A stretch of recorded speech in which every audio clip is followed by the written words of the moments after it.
Streets of Rage 4 is without exaggeration the first sequel the franchise has gotten in 26 years, and that's a crazy deal because even I am not as old as that. But even so, the first Streets of Rage game that I played as a kid was Streets of Rage 1, and it was actually one of the first video games I ever played. It's like one of the first two or three games, right next to Mario and Sonic. And it's also one of the first video games that I was able to beat because of the whole limited continues thing back then. And I personally liked all of the Streets of Rage games, including 3, but in general 3 has a mixed opinion because it changed a lot in the American version, and even in the Japanese version people did not like some of the new features such as rolling and running. People considered it too difficult and too fast, and it also had a bad soundtrack according to a lot of people, and because Yuzo was not directly involved in it, if I remember right, he had gone into a more production side of role to it. So then we had the Streets of Rage remake, which was everything a Streets of Rage fan could have hoped for. It was better than all the 3 games combined, and that's saying a lot because I have nostalgia towards them, and it was amazing. But Sega shut it down unfortunately, and after that we several years, many years after that, we got the announcement of Streets of Rage 4. And when we actually saw the trailer for it, I wasn't so sure about it because the art style seemed odd, the gameplay seemed kind of slow, but I wanted to keep an open mind on it and waited for the release. And as it came out, it was a day one purchase for me because even if the game was bad, I wanted to support it as a fan because the beat 'em up genre is dying, and the Streets of Rage franchise has been dead even earlier than the beat 'em up craze died, and it was really courageous to release a new one. So I wanted to support that, and then it finally came out, and I beat it in 2 hours, and that was me playing it after 2 hours after its release. I played that fast and I beat it. It was the normal difficulty, and so it didn't take too long. But yeah, let's get into whether the game is good or not. And I promise I will not bring up any bias from nostalgia or how much I just love the franchise and the beat 'em up genre in general.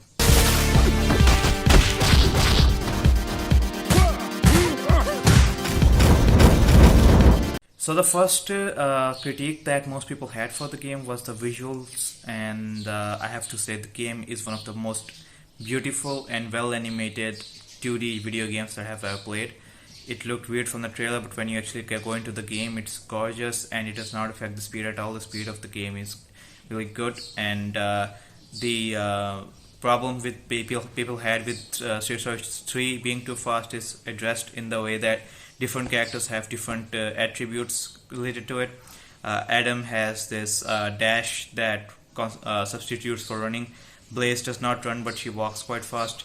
Cherry can run and just walk so fast, even quite running. And then we have Axel and Floyd, who cannot run at all and are quite slow, but they hit like a truck.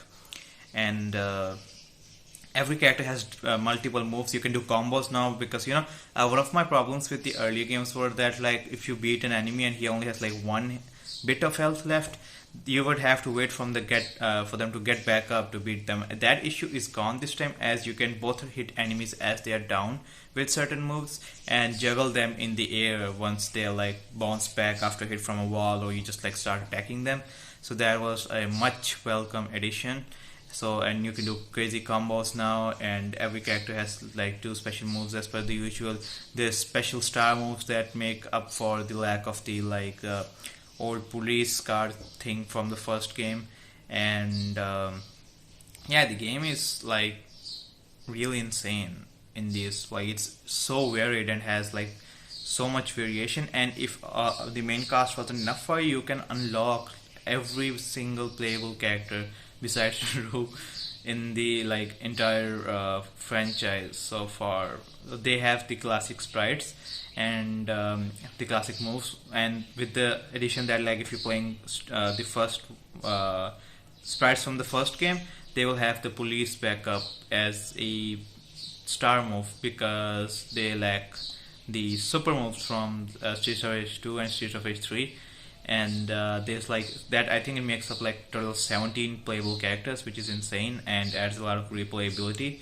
And now that we have covered up the visuals and the playable characters, let's go into the music. The music is actually really like varied, which is a good thing because like it's not like completely retro, but it still has a lot of throwbacks and nods to the old music of the franchise, and has some crazy new tunes which are awesome. And Yuzo was not involved with the project from the first minute, but he actually became a part of it later on, which is awesome. And you can see that his influence is there. The game wouldn't have been complete without his involvement, even if it was like not direct. Some people prefer the older sound effects, and I think in some things I would too, but in general I don't think that's really a problem. The sound effects are still crisp and fun to hear, and there's no voice acting for the cutscenes, but when it's like the characters, they still say things in their voice, so there's that. And now let's come towards the gameplay. I found the gameplay very balanced, and like usually there's this issue where games on normal are harder, too easy, and on hard they are like too hard, so people usually have trouble finding the perfect difficulty for themselves. But the normal of this game is perfect. I was like rusty when it comes to beat 'em ups, and it actually gave me a challenge, and I like at some points my heart was beating because I was so close to dying, and I like had to beat the boss. So yeah, it was really fun. The bosses have some like nice moves and techniques to how you have to beat them, or how they beat you. It was really fun to fight them all. My favorite boss fight was like obviously Shiva is one of them, and the other one was this new character that is Estelle the cop. She's really fun to fight, and Adam is my favorite playable character so far. I spend a lot of time just like messing around in the game so I can review it properly, and yeah, so that's really fun. And there's like 12 stages. The game is about 2 hours, as I said earlier, and yeah, it's everything I could have hoped for in the sequel, and they delivered. They have like tons of side content. They have an amazing main campaign. The bosses are fun, and the gameplay is fun. The music is fun. They really delivered, and the game is like the perfect bridge from like old game design to new game design that people who play it today will still enjoy it. And they still kept the limited lives, but it is in the way that every stage starts with 2 lives, and the lives you earn extra do not carry on to the new stage on the normal difficulty. And you have unlimited continues, but when you hit the continue, you don't come back to the same spot. You start the level over, so it also encourages some like improvement to the player that they should get better.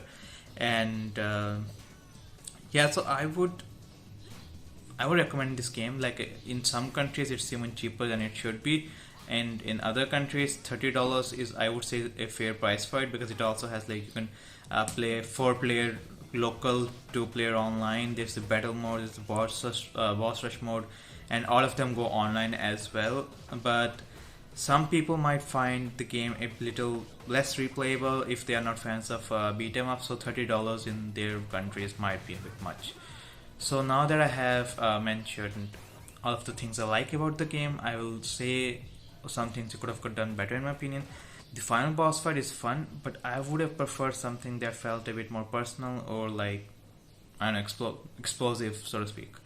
But it's still pretty fun, and I wasn't disappointed at least. And I think the game slightly steps down in terms of replayability compared to Streets of Rage 3, which had multiple paths that you could have taken, and multiple endings. And Streets of Rage Remake, which had branching paths, like you could enter different paths and some of the stages would change. So I would say that that's kind of like a bummer that they did not expand on that, but the game is still worth it for what it is, and they still have a lot of secrets here and there. Like you can have some boss fights with some of the you find like these hidden game cabinets, and if you taste them, you get teleported into a boss fight from one of the older games. And so far people have found 4 of them, and it's like a nice nod, and at the same time adds more replayability, because I'm pretty sure most people will miss that at the first go. And there's also a lot of unlockables, so you need to play the game again and again to like get a lifetime score, and that lifetime score gives you the unlockables. So Streets of Rage 4 to me is like a 8 out of 10. I would give it an 8 out of 10 after I have like 4 to 5 hours on it, and I will definitely play it more because I am one of the people that keep replaying beat 'em ups, and I will also want to unlock everything and have fun with friends, so I will keep playing it. And I definitely recommend this game. You should get it to support both the genre, both the game itself, and potential sequels. And yeah, it's everything I could have hoped for in all those years of my wait, and Cycle delivered. If you like this video, make sure to leave a like and subscribe and comment, and you know the whole drill. And pardon my gigantic beard, you know how it is in lockdown. So I'll see you next time.